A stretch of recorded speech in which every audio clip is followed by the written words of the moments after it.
Bienvenidos a todos y a todas. Bueno, les damos la bienvenida al 7º Encuentro Nacional de Registro, Documentación, Conservación de Arte Contemporáneo. Tenemos que decir que la organización está a cargo de la Dirección Nacional de Bienes y Sitios Culturales del Ministerio de Cultura de la Nación y del Museo Nacional de Bellas Artes, con la colaboración del Centro Cultural de España en Buenos Aires y de la Secretaría de Cultura de la provincia de Salta. Queremos agradecer especialmente a la Usina Cultural aquí de Salta, que nos brinda este espacio donde vamos a realizar estas 3 jornadas que nos deparan los próximos días. Bueno, ahora vamos a presentar a las autoridades que hoy nos su grata presencia. Claudia Lamas, la subsecretaria de Patrimonio Cultural de la provincia de Salta. María Morazo, la directora del Centro Cultural de España en Buenos Aires. Claudia Cabuli, la directora nacional de Bienes y Sitios Culturales de la Secretaría de Patrimonio Cultural del Ministerio de Cultura. Diego Ayur, el secretario de Cultura de la provincia de Salta. Así que le damos la palabra a Claudia Lamas. Muy buenos días. Bueno, bienvenidos a todos los que vienen de otras provincias. Claudia Cabuli, María, gracias Diego. Bueno, muy contentos de tener este encuentro nacional acá en Salta.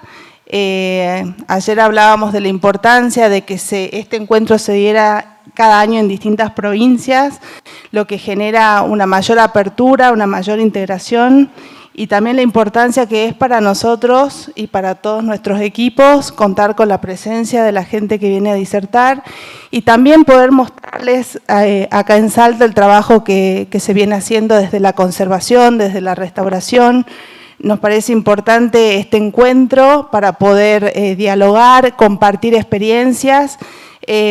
Así que muy agradecidos de tenerlos acá, gracias a los equipos que vienen de otros museos, también a nuestros equipos que están presentes, del Museo de Bellas Artes, del Museo de Arte Contemporáneo, al Taller de Conservación y Restauración de la provincia, a los artistas que también se han anotado, a los coleccionistas que participan en este encuentro. Creo que van a ser unas jornadas para compartir experiencias, compartir saberes y bueno, a disposición para lo que necesiten y bienvenidos.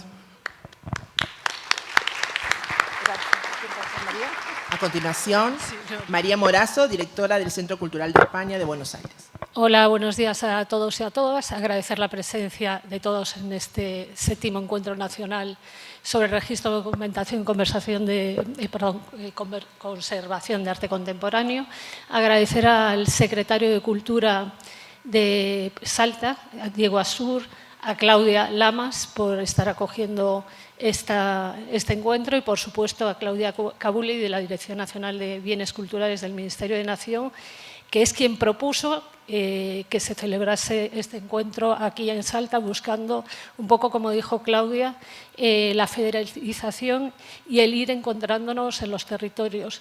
Desde el Centro Cultural de España, esta es la 7ª edición en la que estamos apoyando este encuentro, en colaboración también con el Museo Nacional de Bellas Artes, y nos resulta sumamente importante, como dijo Claudia, para debatir, reflexionar sobre lo que hoy es arte contemporáneo y cómo preservarlo para las futuras generaciones.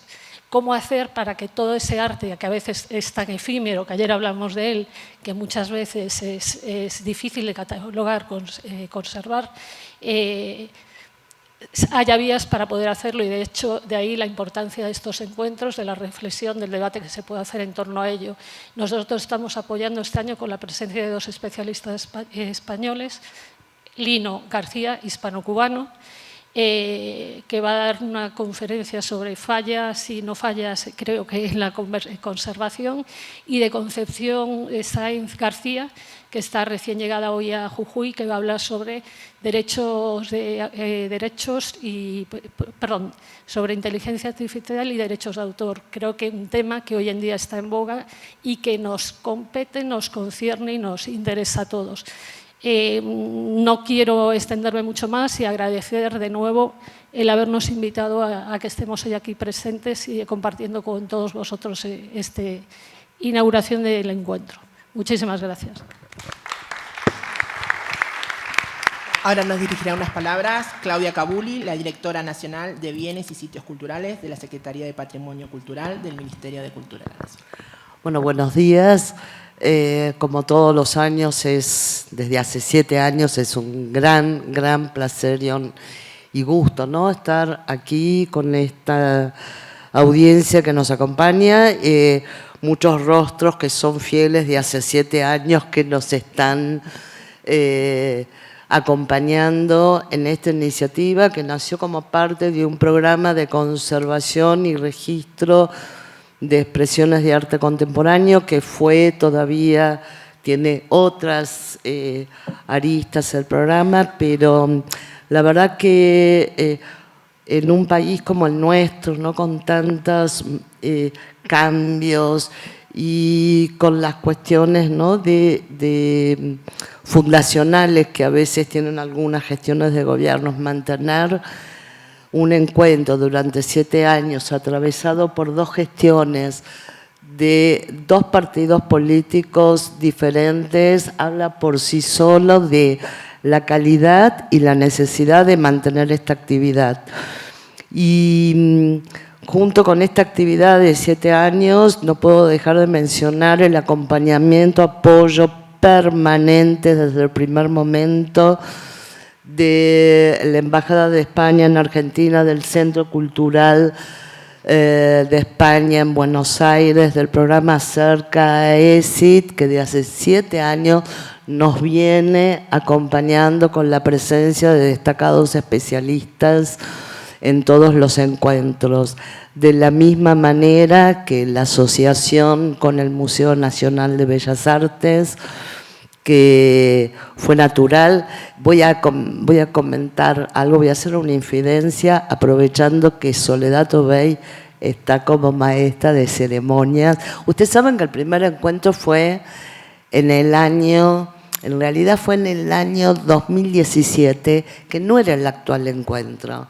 En 2017 hicimos el encuentro, unas jornadas de catalogación, documentación y registro en Fundación Proa, ¿sí?, con la presencia de Diana Lobato y de Salvador Nadales, los dos del Reina Sofía. Y aprovechando estas circunstancias decidimos hacer una jornada de conservación que le hicimos en el auditorio del Museo Nacional de Bellas Artes, que explotó de gente. Y cuando estábamos ahí me agarra Soledad y me dijo: el año que viene lo quiero acá todo. Todo es acá, hagamos todo juntos. Y con Soledad, Mercedes de las Carreras y todo el equipo de la dirección que viene llevando este encuentro, desde entonces Ángeles Álvarez, Lucía Elvisuri y sus equipos, lo seguimos manteniendo. El encuentro es un espacio, como ya han dicho, de debate y reflexión y de intercambio y de compartir las inquietudes que se plantean a los conservadores y a los documentalistas y registradores a la hora de encarar las tareas con estas nuevas expresiones del arte contemporáneo que nos imponen más interrogantes, ¿no?, que certezas. Y lo que es interesante es saber que compartimos estas preguntas alrededor del tratamiento y la gestión de este tipo de colecciones. Quiero mencionar, y aprovechando la presencia de los destacados expertos que nos acompañan hoy, que van a hacer las exposiciones magistrales, que en el primer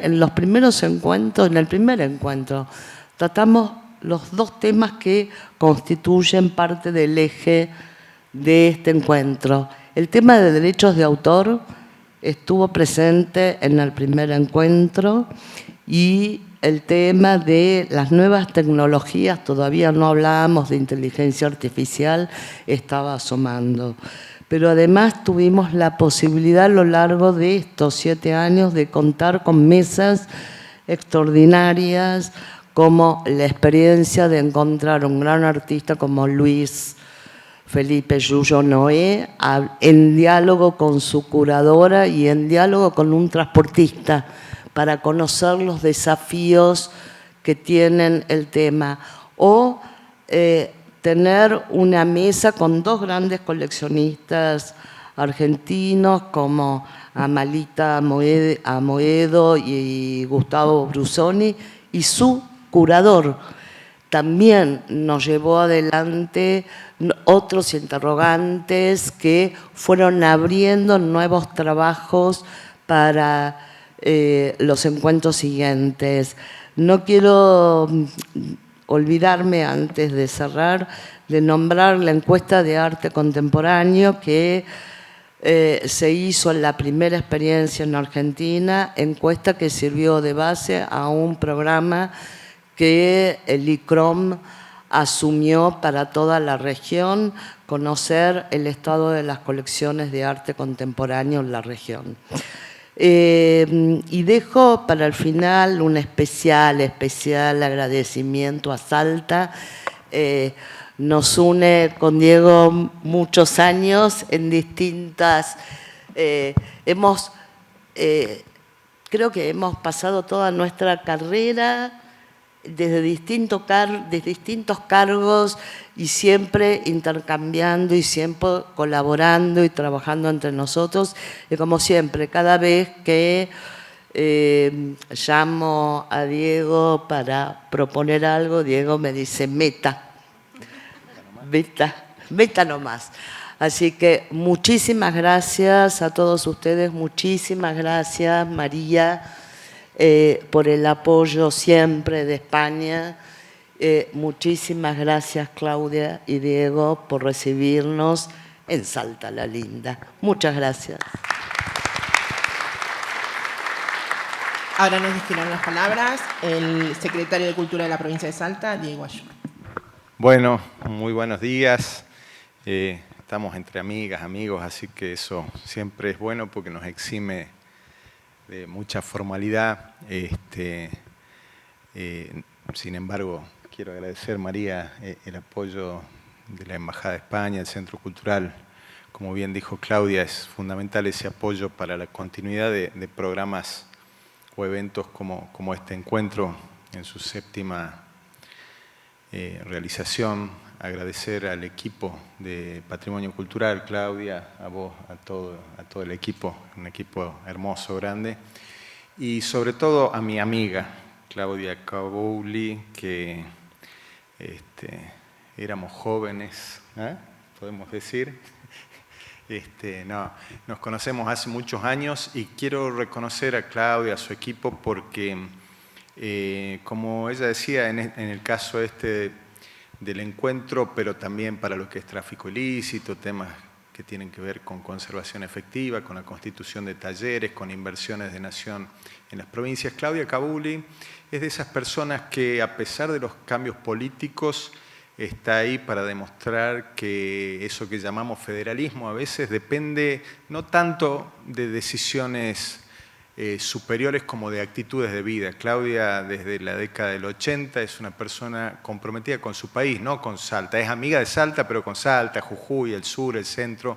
Una persona con una mirada amplia, generosa, que uno siempre la encuentra preocupada porque lo que suceda en la Argentina, no en una ciudad en donde reside, en donde ejerce su tarea, pero realmente encontrarse con funcionarios como Claudia es un gusto, y por eso uno siempre ante la propuesta es meta, vamos para adelante, porque sabemos del profesionalismo, es muy puntillosa para las organizaciones, muy prolija, y eso da gusto, así que agradecemos eso, Clau, cuando llamaste el año pasado, fue meta, no hay duda, sabemos lo que implica trabajar con vos, y agradecemos que Salta sea sede de este encuentro, porque también con el apoyo tuyo fuimos fortaleciendo el taller de conservación y restauración, como decía Claudia Lamas, que nuestra provincia tiene el orgullo de tener un taller que es referente en el noroeste argentino, con personas dirigidas por Gabriela Doña, que se han ido formando en esto y continúan en formación, en intercambio permanente con gente de Ciudad de Buenos Aires, de provincia y de otras provincias, intentando la formación, aprender, pero también que esa formación, esos aprendizajes lleguen y permeen en las poblaciones locales, dando capacitaciones a municipios, yendo a pequeños parajes, iglesias, pequeños museos para transmitir eso, otro que se aprende a lo mejor en un encuentro como este. Agradecer que estén trabajadoras y trabajadores del museo, de todos nuestros museos, pero también de algunas provincias vecinas. Muchísimas gracias por el esfuerzo de venirse acá. Y contarles por qué para una Secretaría de Cultura es importante. Tal vez quien está en el métier, que está en la tarea de práctica o de investigación, es bastante obvio, pero en términos de políticas públicas, imagínense que no siempre es fácil explicar por qué se va a hacer erogación respecto a estos temas. Y hace una semana aproximadamente estábamos celebrando los 80 años del Archivo Histórico de la provincia de Salta. Ver lo contemporáneo a través del espejo, de los vidrios de lo histórico, es un buen ejercicio a veces. Un archivo de 80 años de una provincia que tiene 200 y pico y de una ciudad como Salta, que es de periodo colonial, que tiene más de 400 y pico de años, y de una región como Salta, que tiene 12.000 o más años de ocupación humana en su territorio. ¿Y qué guardan esos archivos? Cuando uno ve esa profunda historia de 12.000 años y se encuentra con obras como los petrograbados o la pintura rupestre de miles de años y no entiende nada, se pregunta qué hubiésemos tenido que hacer para que eso fuese comprensible para nosotros hoy. ¿Qué querían decir? ¿Cuáles eran los mensajes, las intenciones, los contextos, las situaciones políticas? Entonces, cuando encaramos esto de por qué trabajar sobre conservación, documentación, investigación de arte contemporáneo, lo que estamos tratando es de ser una polea de transmisión hacia el futuro también. Y a 40 años de democracia eso es muy importante. Si no vienen los olvidos sistemáticos que nos pasan a todas las sociedades humanas, ¿no? Pasan los años, creemos que no vamos a tropezar 2 veces con la misma piedra y apenas parpadeamos, estamos tropezando. Están los discursos de desmemoria, de olvido intencional. Me parece que de las políticas públicas para construir sociedades democráticas, plurales, que apunten a la diversidad, en donde haya espacio para todas y todos, tenemos que hacer estos ejercicios. Desde el sector público, desde el sector privado. Tenemos que construir memorias colectivas en donde estén contenidas las memorias particulares, grupales, individuales. Si no, probablemente no es que no vamos a tropezar con la misma piedra, pero lo hagamos un poquito después, 2, 3 pasos más adelante y no lo hagamos al primer paso. Desde ahí creemos que es fundamental trabajar en esto, que no es baladí invertir desde los recursos públicos en este tipo de iniciativas. Esto redunda en una sociedad igualitaria, diversa y más democrática. Por eso estamos más que contentos de tener este encuentro acá en Salta, agradecidos con todos los que apoyan esto, una vez más agradecidos con el Ministerio de Cultura de la Nación, con nuestra querida Claudia, y esperemos que sea un encuentro fructífero para ustedes. Muchísimas gracias.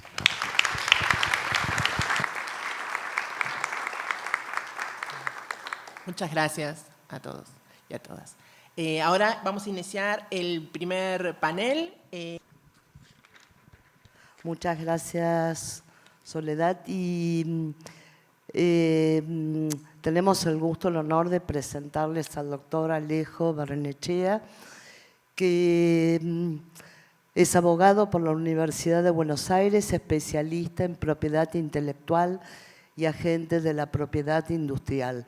Es docente de grado y posgrado en distintas universidades e instituciones, director del posgrado de Derecho de Autor de la Asociación de Abogadas y Abogados de Buenos Aires y la Facultad de Derecho de la Universidad de Buenos Aires. Además es secretario del Instituto de Derecho de las Comunicaciones y Derecho de Autor del Colegio Público de Abogados de la Capital Federal y secretario general de la Asociación Literaria y Artística Internacional, ALAI, Grupo Argentino. Además es investigador, asistente del Centro de Estudios Interdisciplinarios de Derecho Industrial y Económico.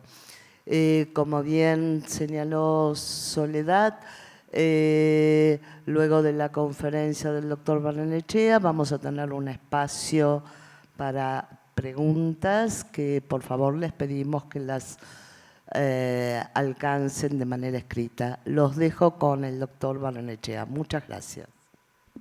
Bueno, gracias. ¿Puedo usar ese, no? Sí.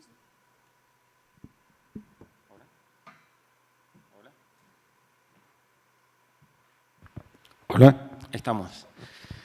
Buen día a todos. Quiero agradecer a las autoridades, a los organizadores del evento. Para mí es un placer y un honor compartir con ustedes este espacio de reflexión sobre cuestiones vinculadas al arte.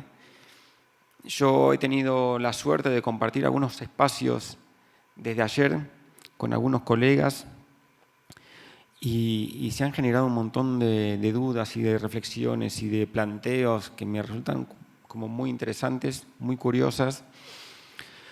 De alguna manera es como si fuera un choque de dos mundos, ¿no? Por un lado el tema del arte y por otro lado el tema jurídico, el abordaje jurídico. Y me parece que está muy bueno que nos escuchemos mutuamente, que lo formal que yo tengo aprendido y que a veces me dedico a comunicar, le presta atención a la realidad, a lo que pasa con el arte, a lo que es difícil de encasillar.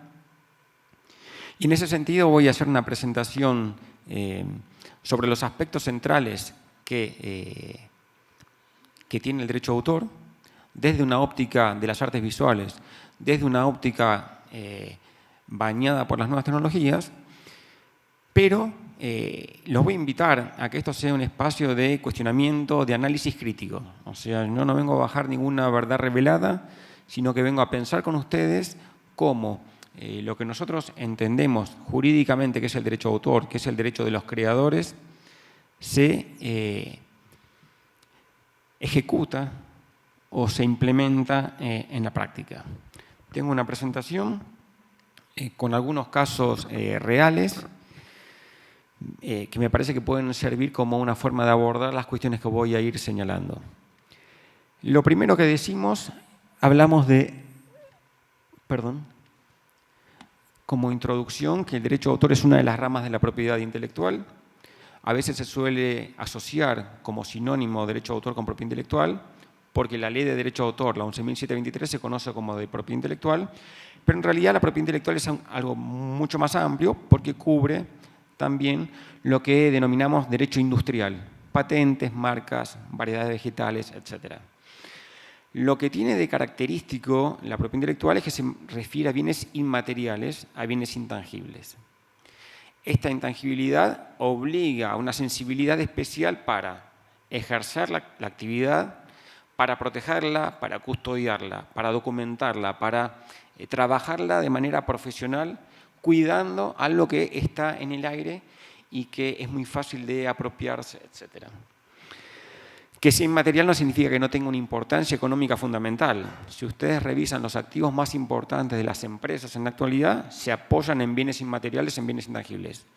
Patentes medicinales, archivos artísticos, marcas, designaciones, etc. Todos los activos más importantes están en este tipo de bienes. Por lo tanto, es una realidad que hay que estudiarlas, hay que trabajarlas para abordarlas correctamente. Cuando hablamos de derecho de autor, hablamos del derecho que le corresponde a los creadores, pero el derecho de autor también, desde un sentido más amplio, se refiere también a lo que se conoce como derechos conexos o afines, que son aquellos que sin ser creadores contribuyen con la difusión de las obras. Me refiero a artistas intérpretes, me refiero a productores fonográficos, organismos de radiodifusión e incluso editores literarios. Lo primero que mencionamos cuando hablamos de derecho de autor es cuál es el objeto de protección. El objeto de protección es la obra. Y cuando hablamos de obra, la ley 11.723 no la define. Lo que sí hace es una enumeración ejemplificativa de lo que está protegido por derecho de autor y ahí incluimos, por ejemplo, fotografía, literatura, música, arquitectura, programa de computación, base de datos, coreografía, pantomima, etc. Es una ley de 1933 que ha recibido modificaciones de manera de actualizarse a las nuevas formas creativas.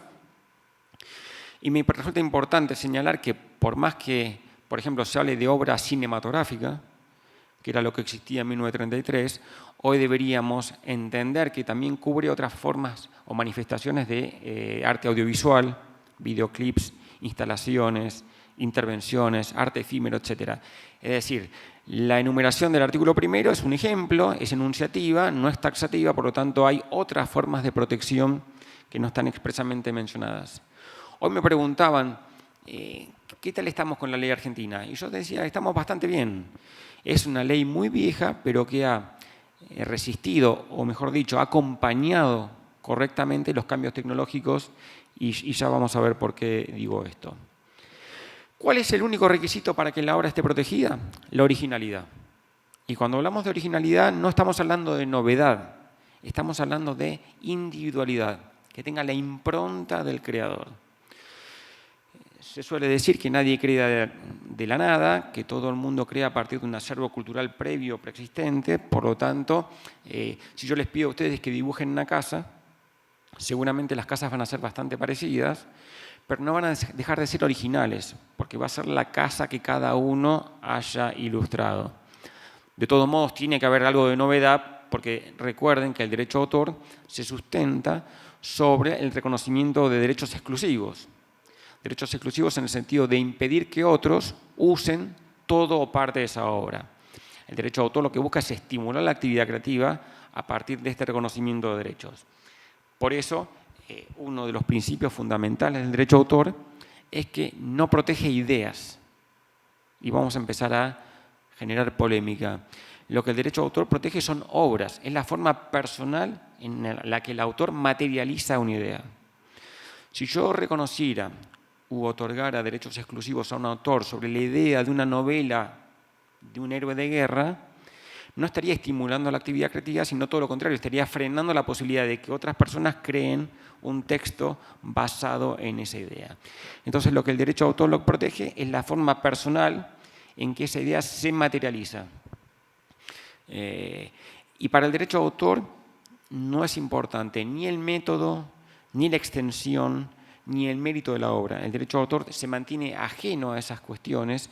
Está tan protegida por el derecho de autor una sinfonía que dure 40 minutos que una obra musical de 3 minutos, un poema de 4 versos como una enciclopedia de 14 volúmenes.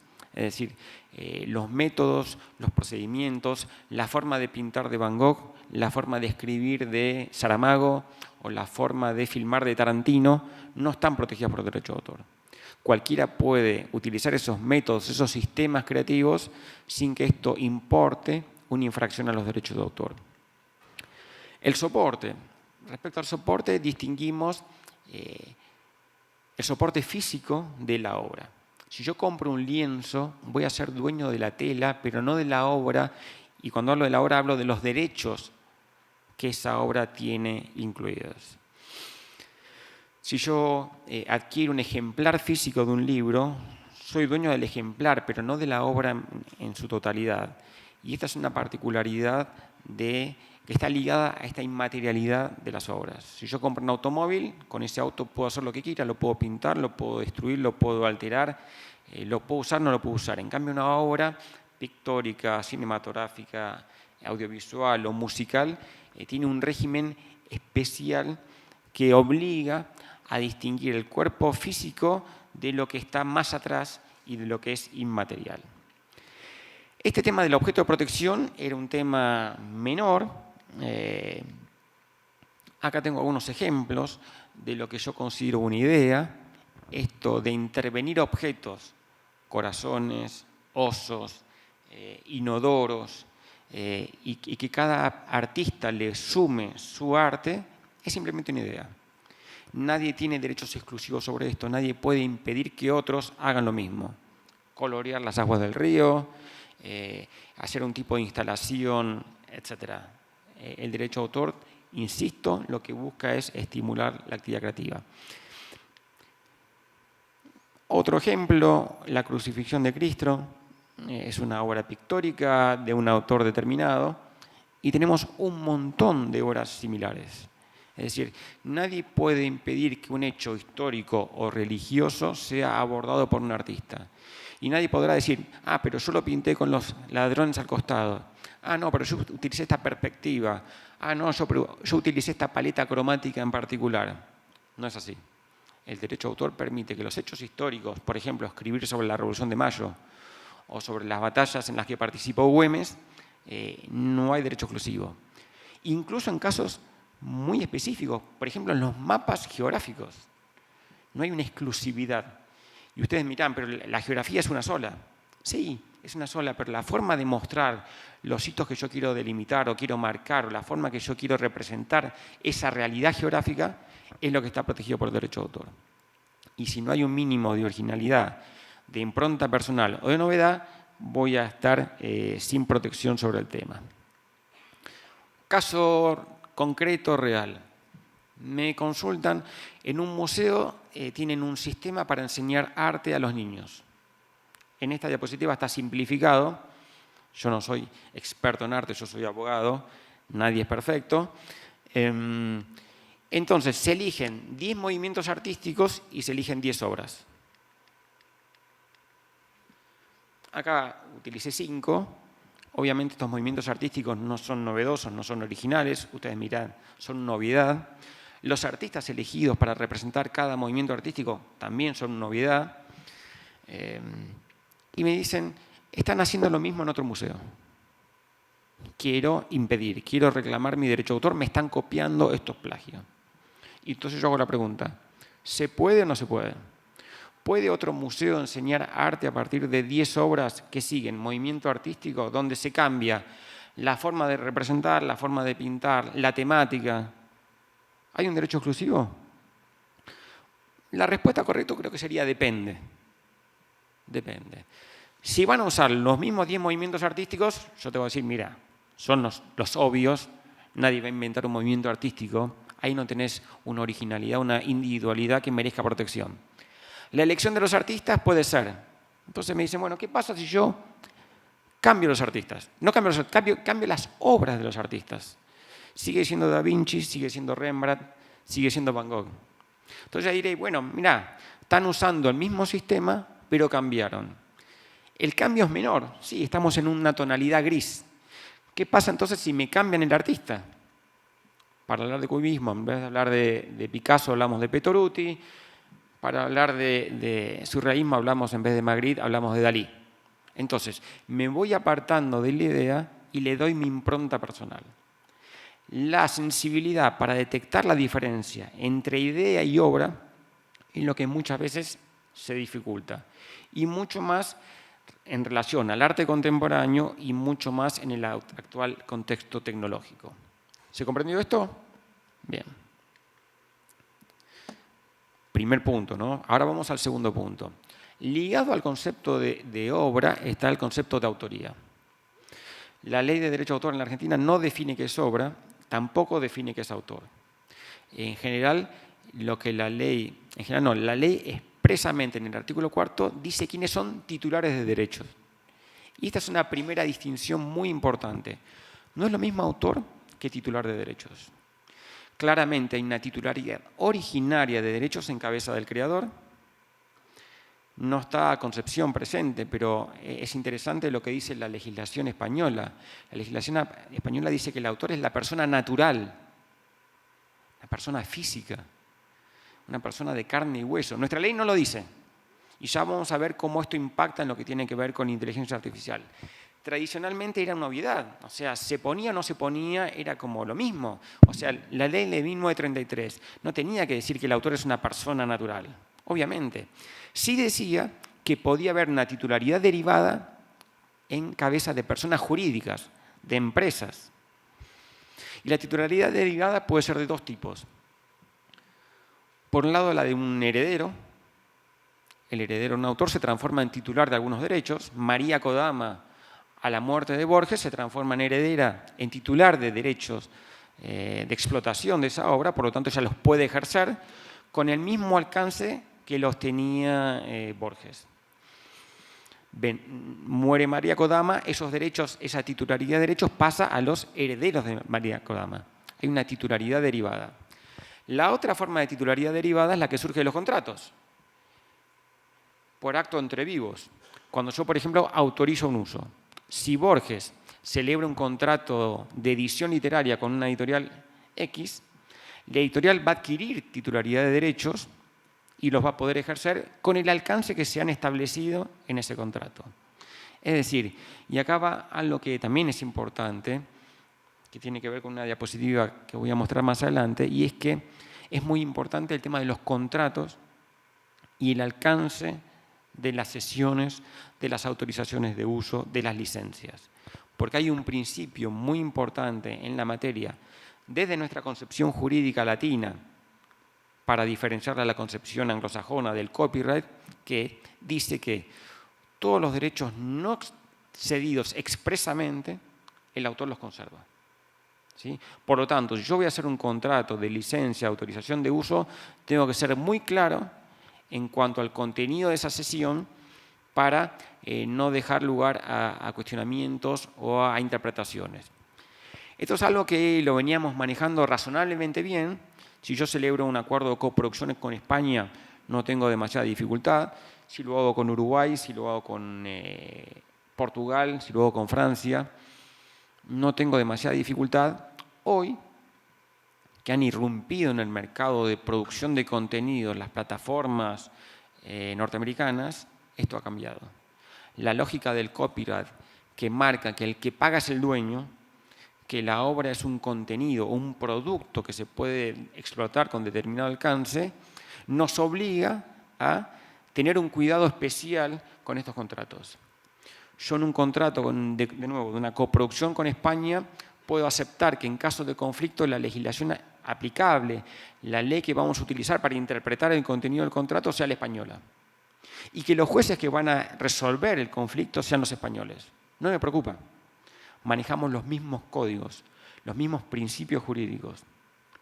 Tengo terror si la ley aplicable va a ser la del copyright norteamericano y si el juez que va a interpretar el alcance del contrato es el del 4º distrito de San Francisco. La lógica es otra, los contratos dicen otra cosa, los términos jurídicos tienen un alcance distinto, por lo tanto hay que tener mucho cuidado con la redacción de los contratos. Hablábamos entonces de la titularidad originaria y derivada, herederos, cesionarios. Hay casos especiales donde la ley presume que hay una titularidad en cabeza de personas jurídicas. En la legislación argentina únicamente esto se da con las obras cinematográficas. La ley presume que el productor, que es aquella persona que reúne el esfuerzo del guionista, del director, del compositor musical, tenga una titularidad para poder proyectar la película, independientemente de los derechos que le pueda corresponder a cada uno de los coautores de la obra audiovisual. Es decir, el legislador ha entendido que hay una necesidad de, en una obra tan compleja como el audiovisual, asegurar determinados derechos o posibilidades de explotación sin entrar en conflictos de si uno se opone o no se opone, etc. Por último, hablando de autoría, hablamos de la coautoría.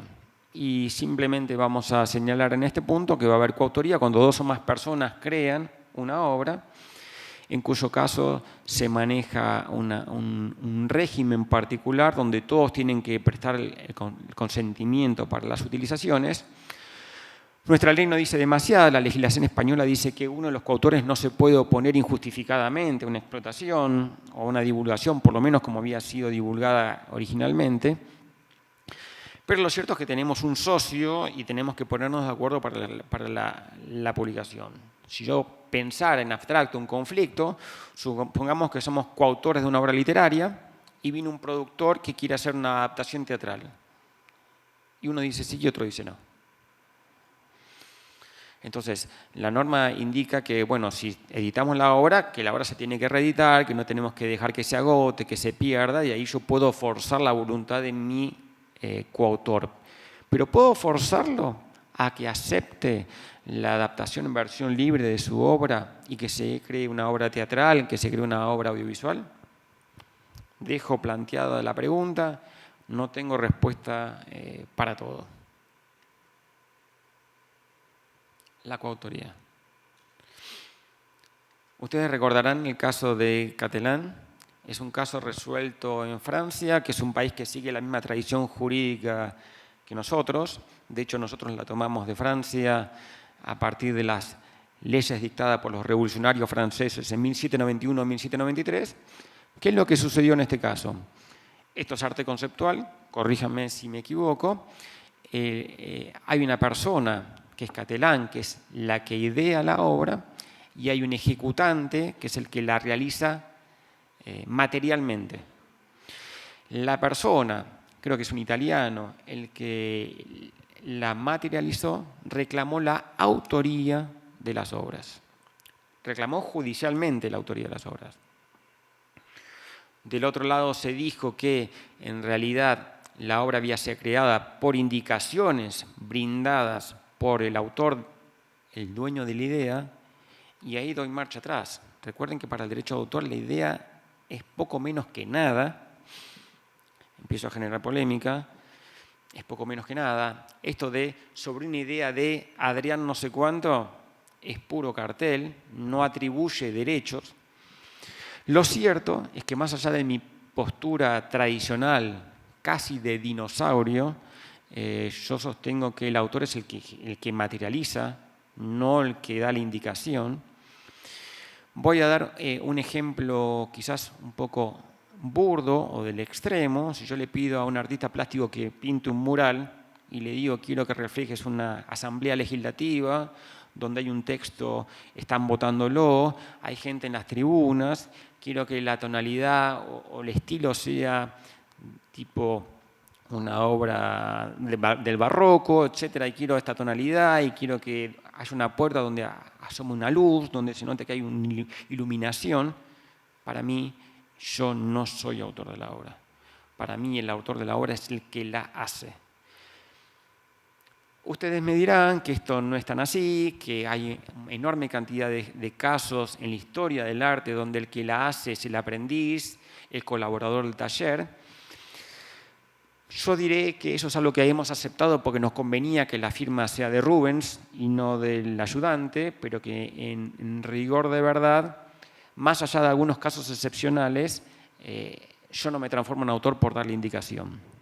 En este caso concreto, la justicia, que debe haber tenido informes técnicos mucho más informados que lo que yo puedo sostener como simple abogado, se entendió que las indicaciones brindadas, no solo el objeto físico, sino el lugar de la ubicación, la forma en que se mostraba la instalación, la iluminación, etcétera, hacían que el autor sea el que ideó la obra y no la persona que técnicamente la materializó. Incluso Catalán reconoció que no sabe pintar y que no sabe esculpir, pero eso no le quitaba mérito de autor o creador. Marco este caso porque este caso rompe con lo que yo vengo diciendo. Este caso no me da la razón a mi postura tradicional de que la persona que crea es el autor. Y me parece que el arte contemporáneo, el arte conceptual, nos impone revisar esta cuestión. Y ahí me siento incómodo, porque el derecho de autor debería ser neutro, debería ser tan claro para una obra literaria. Si yo le pido a alguien que realice un texto literario y si yo le doy indicaciones no me transformo en autor, debería ser lo mismo para una obra pictórica o para una obra de arte conceptual. Y lo cierto, reconozco que hay alguna fricción, hay algo que nos hace un poco de ruido. ¿Cómo se resuelve en la práctica esto? Con los contratos. Yo comentaba, así en una charla informal, que cuando, por ejemplo, se produce mucho en la actualidad, cuando hay, por ejemplo, animación 3D, y vos contratás jóvenes, especialistas en computación, que colorean, que dibujan, que hacen animación, etc., ¿qué dice en mi contrato? Yo te contrato para que hagas esto, bajo mi dirección, a partir del personaje que yo te cuento, que es así, la historia va por este lado, y me cedes los derechos.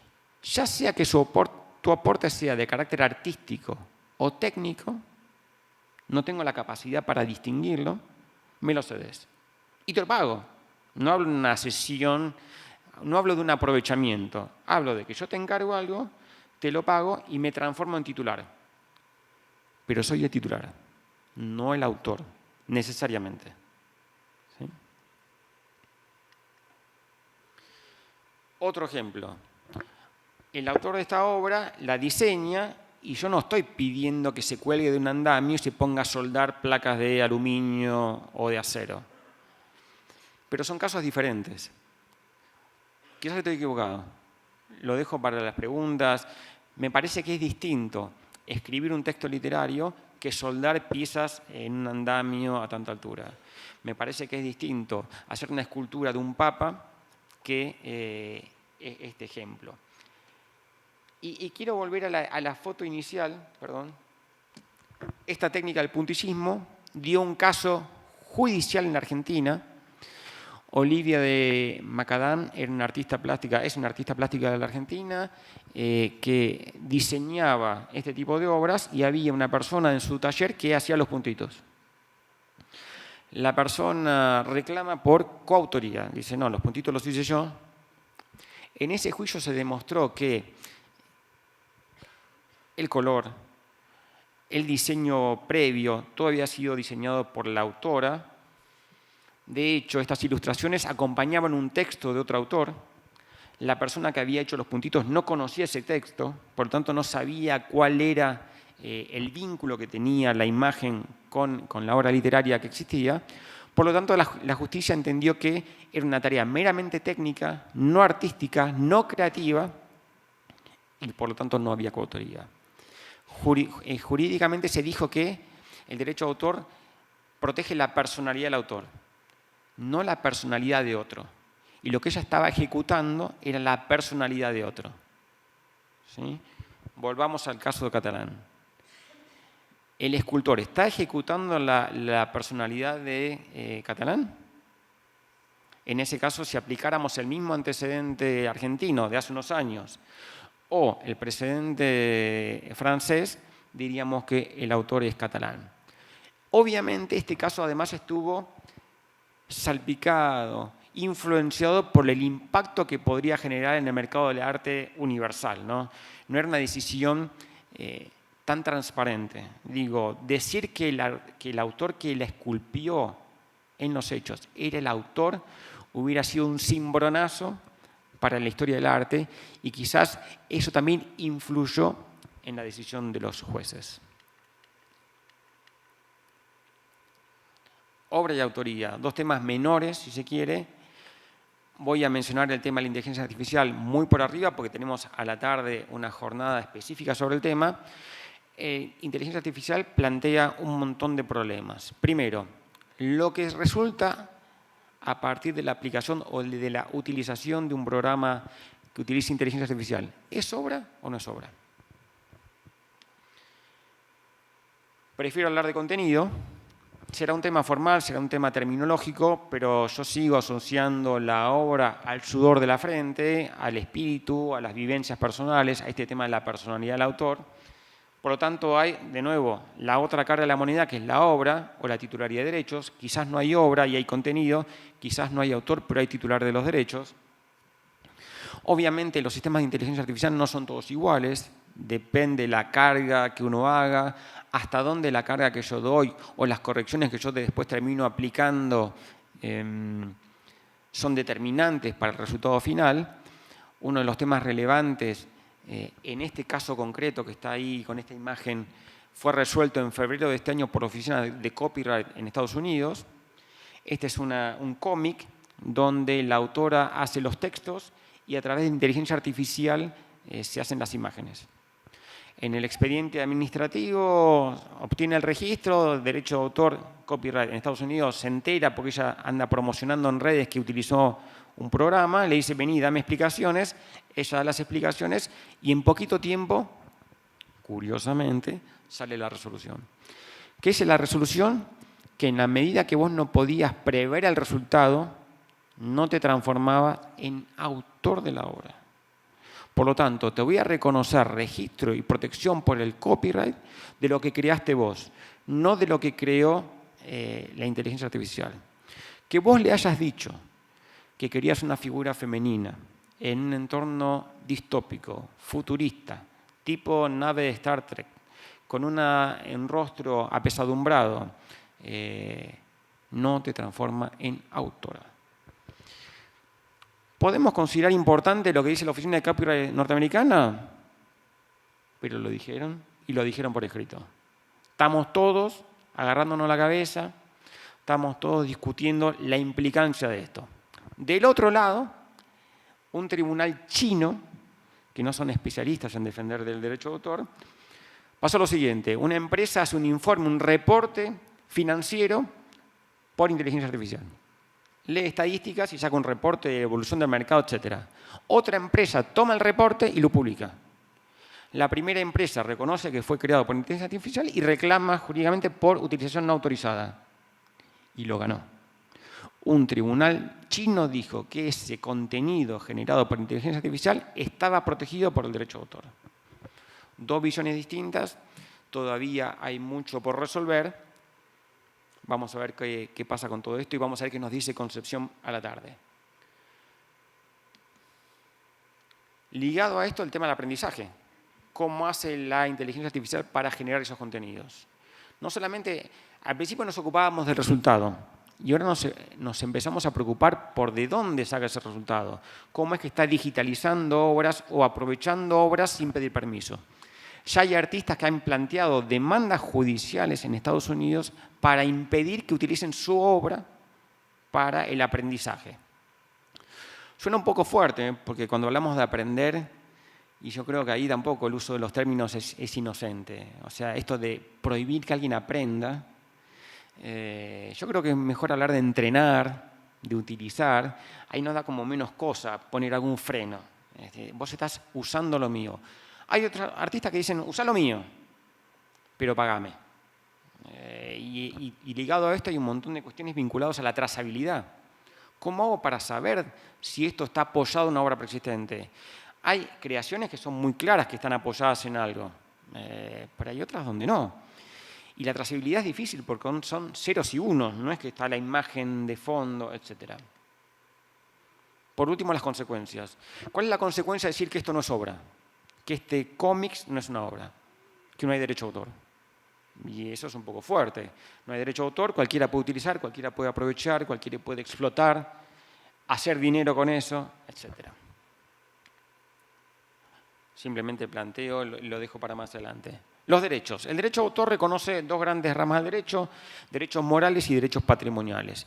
Los derechos morales tienen que ver con la personalidad del autor, son un mínimo que se le reconoce a los autores, el derecho de divulgación o inédito, decido si mi obra se divulga o no se divulga, el derecho de atribución, conocido tradicionalmente como de paternidad, así está mencionado en los tratados internacionales, que cada vez que se explote la obra se mencione mi nombre completo o el seudónimo, o que se explote de manera anónima, es una decisión personal. Y por último, el derecho de integridad. El derecho de integridad es un derecho muy complicado en Argentina porque el derecho de integridad impide la mutilación, la destrucción, la alteración de la obra. Y la ley argentina no dice más nada. Las legislaciones más modernas dicen que no se puede mutilar, no se puede destruir, no se puede alterar si causa perjuicio injustificado a los intereses del autor o la reputación del autor. Ese condimento subjetivo no está en nuestra ley. Por lo tanto, cualquier mutilación, modificación, etcétera, no está permitida en la legislación. En otras legislaciones se reconocen el derecho de retracto, la posibilidad de retirar la obra del mercado, no lo tenemos nosotros, y el derecho de acceso a la obra de ejemplar único, tampoco lo tenemos nosotros. Nosotros tenemos un catálogo de derechos bastante limitado, bastante asistemática la regulación que genera conflictos concretos.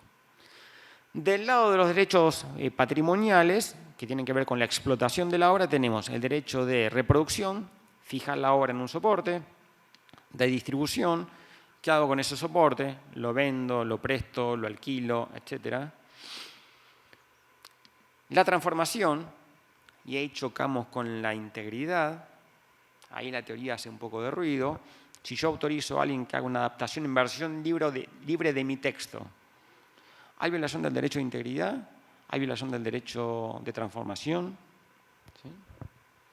Fundamentalmente, porque esto olvidé decirlo, los derechos morales no se pueden renunciar. Entonces nadie puede renunciar al inédito, nadie puede renunciar a la paternidad, a la atribución, nadie puede renunciar a la integridad. En Estados Unidos son reticentes a reconocer derechos morales. Si yo compro y compro la obra, hago lo que quiero. Le cambio el título, le cambio el final, suprimo un personaje. Para nosotros eso no se puede, porque tiene que ver con integridad, con algo tan personal del creador. Por último, la comunicación pública. La comunicación pública está relacionada con la difusión de la obra sin que haya ejemplares físicos involucrados. Si yo voy a una muestra, veo la exhibición. Si yo voy al teatro, veo la representación. Si voy al cine, veo la proyección del audiovisual. Es decir, la comunicación pública en la actualidad incluye una variante adicional, que es la puesta a disposición del público, que es una forma de comunicación al público donde el público accede a la obra en el lugar y en el momento que decida. Fundamentalmente lo que pasa con las plataformas. Antes yo iba al cine, si llegaba tarde me perdía el inicio de la película. Ahora, yo en mi casa pongo Netflix, pongo Teatrix, pongo YouTube o pongo Spotify y pauso la reproducción, la difusión, la comunicación pública y la activo y la veo en la computadora, en el celular, etc. Vinculado a las artes visuales, algunas legislaciones, Europa, por ejemplo, que tiene una directiva específica, tiene lo que se conoce como droit de suite, o un derecho de seguimiento, que se refiere a las obras plásticas de ejemplar único o de cantidad limitada, que habilita participar en los ingresos que se generen por la reventa de las obras. No voy a entrar en detalle, simplemente mencionar que es un derecho que existe internacionalmente y que Argentina no, y hay bastantes esfuerzos de lobby para lograr reconocer este derecho en beneficio de los autores o titulares de artes visuales. Acá tenemos una reproducción en una camiseta de una obra de arte plástica. Obviamente esto es un acto de reproducción, no se puede realizar sin el permiso de los creadores. Fotografía de Corda, la fotografía original es esta, fue recortada históricamente. Hubo mucho tiempo donde la obra se difundió sin que se conociera quién era el autor no ejerció su derecho, no reclamó remuneración por los distintos usos que se hizo, hasta que hubo una campaña de una empresa que vendía vodka, y ahí el artista dijo, bueno, hay determinados límites, o sea, no voy a consentir el uso de mi obra, de un uso transformativo de mi obra, de un uso comercial, y reclamó y se reconoció el derecho. Lo que marco con esta diapositiva es que los usos, la reproducción de la obra, las distintas utilizaciones, cada una se puede segmentar. Yo puedo autorizar determinado tipo de usos y otros no.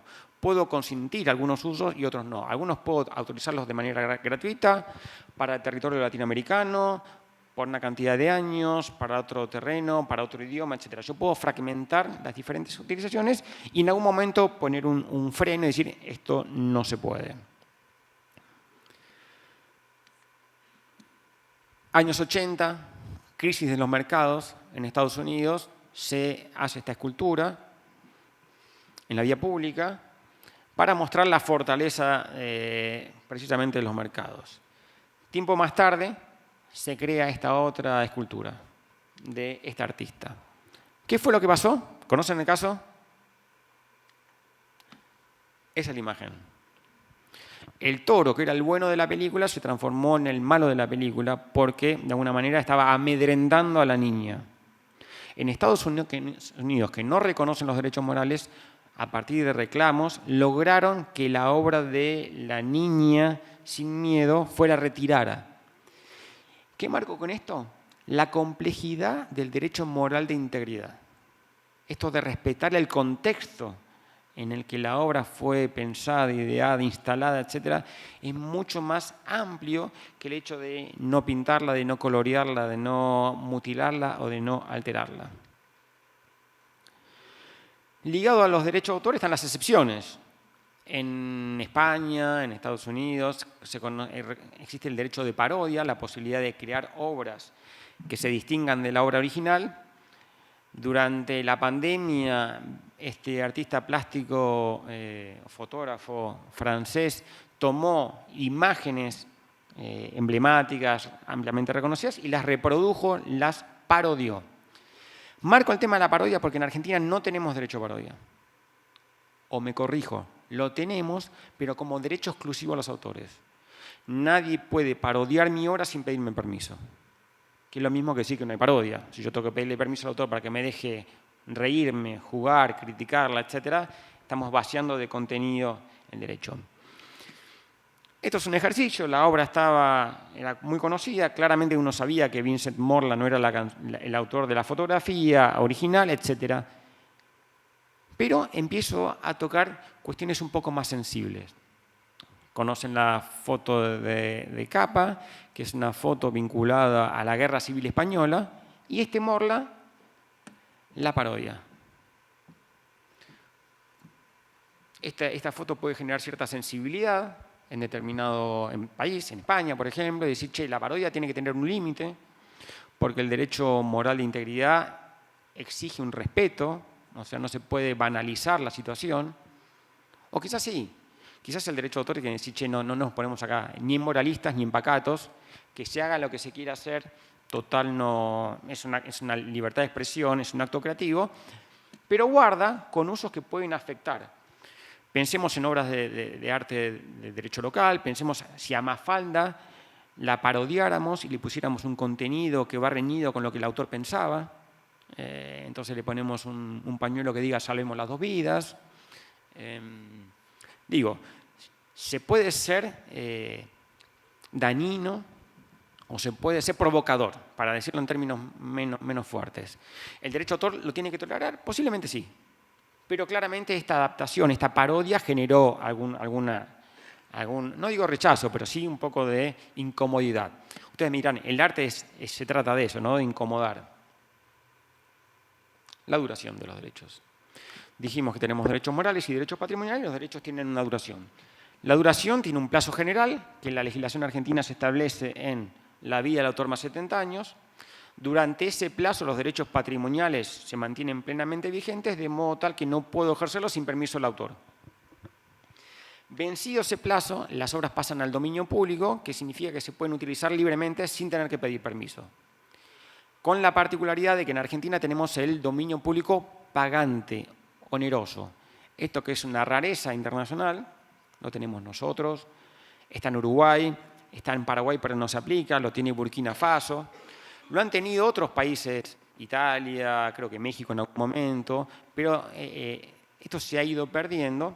Es una forma de financiar arte, es un instituto en retroceso, en su momento UNESCO lo consideró valioso, pero hay que tener en cuenta que la utilización de obras en dominio público es un acto permitido, libre, pero que en Argentina se paga un tributo, no es derecho a autor, y que este uso de obras en dominio público tienen que respetar derechos morales. Respetar derechos morales. Conocen la fotografía de López, La Última Cena, la obra de Da Vinci está en dominio público, yo la adapto, la transformo a un ejercicio artístico, nadie reclama. La Niña de la Perla, arte holandés, el museo decide prestar la obra a otro museo, entonces convocan a la gente a que realicen obras y se van exhibiendo en una pantalla y las que están mejor logradas se exhiben permanentemente. Y se hicieron algunas obras como estas. Depende de la técnica, el collage, etc. Incluso esta, que tiene forma de pene, etc. De nuevo, me pongo un dinosaurio. ¿Esto genera una afectación a la reputación o al honor del autor? No, ¿no? Pero ya les aseguro que genera ruido. ¿Sí? Esta necesidad de respetar la obra en dominio público, de respetar el derecho moral.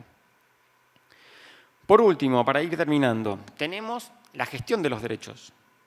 Hay gestión individual y gestión colectiva. La gestión individual es la que yo negocio la autorización, la licencia de uso individualmente. Autorizo el uso, autorizo, como decía, determinados actos de reproducción, distribución, comunicación pública o transformación, y en algunos casos la gestión colectiva requiere de determinado auxilio para que la vigencia del derecho sea plena. Me interesa resaltar en esta diapositiva el tema de la obra por encargo. Que yo encargue una obra, que yo pague por la obra, no me transforma en autor y tampoco en titular de derechos. Desde mi visión, voy a ser titular de derechos únicamente lo que expresamente el contrato de encargo haya dicho. La legislación argentina tiene una excepción, artículo 4, inciso D, que dice que cuando una empresa de software contrata a una persona para que haga un software y la persona hace un software, la empresa es titular de los derechos sobre el software. Programa de computación.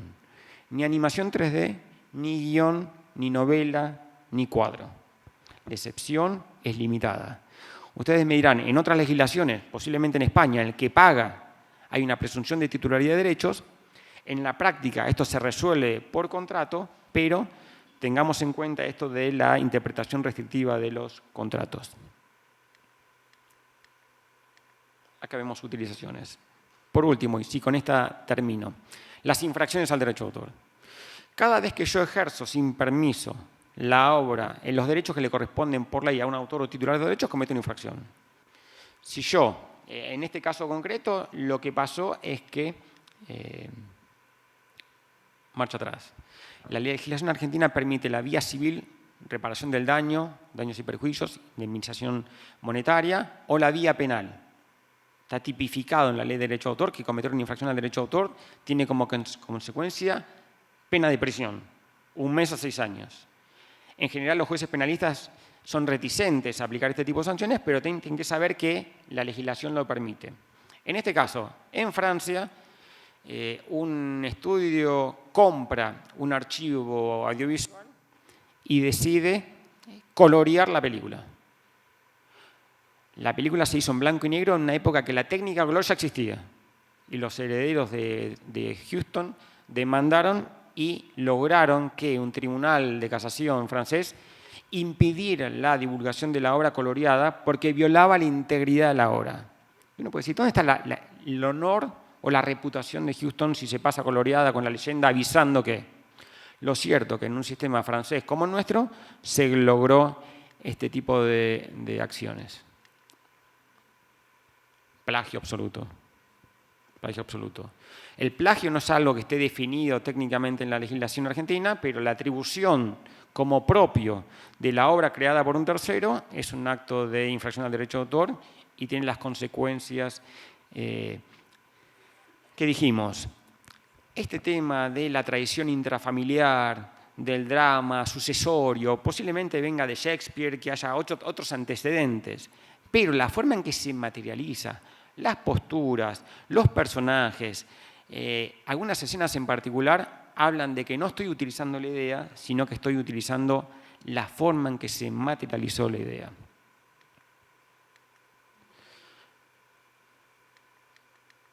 Kill Bill 1. Yo me fui del cine fascinado. Dije, este Tarantino es un grosso total. Y después me enteré que esta escena de una lucha ninja entre mujeres en un jardín nevado con una fuente que hacía ruidito, yo dije, con una canción espectacular. Bueno, está tomada exactamente igual. Misma canción, misma escenografía. Y yo dije, ¿pero cómo? ¿No era Tarantino? No, es un homenaje. ¿Perdón? El homenaje. Y ahí me van a decir que el arte contemporáneo es resignificar, homenajear, redescubrir, pero la verdad, ¿qué pasaría si yo soy el autor de la película coreana? Digo, che, pará, ¿cómo es esto?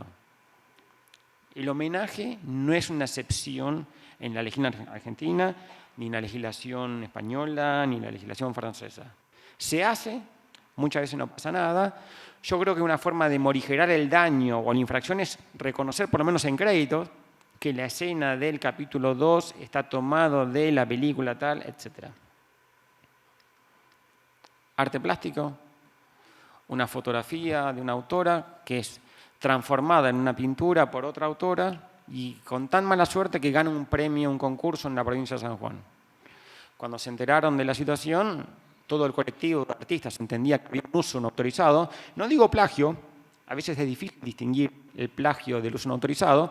No es que se está atribuyendo la autoría de la fotografía, sino que la transformó, la utilizó sin pedir permiso y esto generó infracción. Por último, otro caso de una autora que utiliza imágenes del manga japonés, las resignifica, las trae a la cultura local, etc.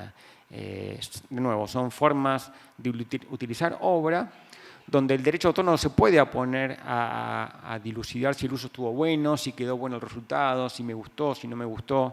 El derecho de autor tiene que ser neutro y si entonces desde lo formal hay un uso no autorizado, hay una infracción y habrá lugar al reclamo.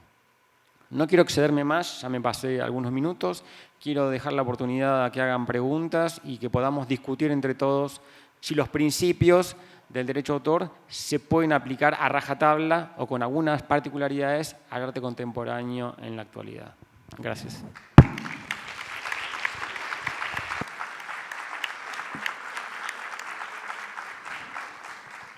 Muchas gracias, Alejo. ¿Puedo llamarte Alejo? Sí. Tenemos todavía unos 5 minutos y tenemos algunas preguntas que, bueno, entiendo que en algún caso ya las has respondido. Dice, en caso de conflicto entre el artista que genera la idea y el concepto de la obra y el artífice, colaborador o artesano que la ejecuta, ¿qué jurisprudencia tenemos al respecto? Tenemos el fallo de Olivia de Macadam en Argentina y debe haber algún otro vinculado, pero me parece que ahí lo importante es distinguir el aporte técnico de lo artístico, ¿no? Y cuál es el vínculo que unía a las dos partes. Me parece que el carácter de aprendiz es un elemento a considerar. No es lo mismo, en el caso de Catalán no era el aprendiz, o sí, en algún momento participó, trabajó, la cantidad de obra que le hizo, etc. Me parece que son cuestiones particulares que pueden influenciar en el resultado.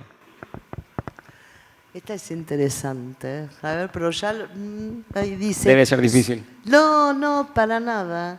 ¿Se observa alguna tendencia en los fallos a favor de los artistas, de las fundaciones, de los demandados? Me parece que la pregunta es interesante. ¿De qué artistas? Porque tenemos dos artistas, el utilizado y el que utiliza. Es curioso, cuando nos ponemos en creadores queremos usar sin pedir permiso. Y cuando creamos, queremos que mi obra esté protegida. Entonces, ¿hay una tendencia a proteger al artista? ¿A cuál de los dos? Y en ese sentido, no voy a esquivar el bulto. Me parece que sí hay una tendencia a proteger al que utiliza. Me parece que el paraguas de la libertad creativa, de la libertad de expresión, del uso transformativo, está generando una corriente de flexibilizar, en el sentido de permitir que se siga creando a partir de obras persistentes, a partir de reconocer que nadie crea de la nada y que es bueno que las obras pasen a generar un acervo cultural común.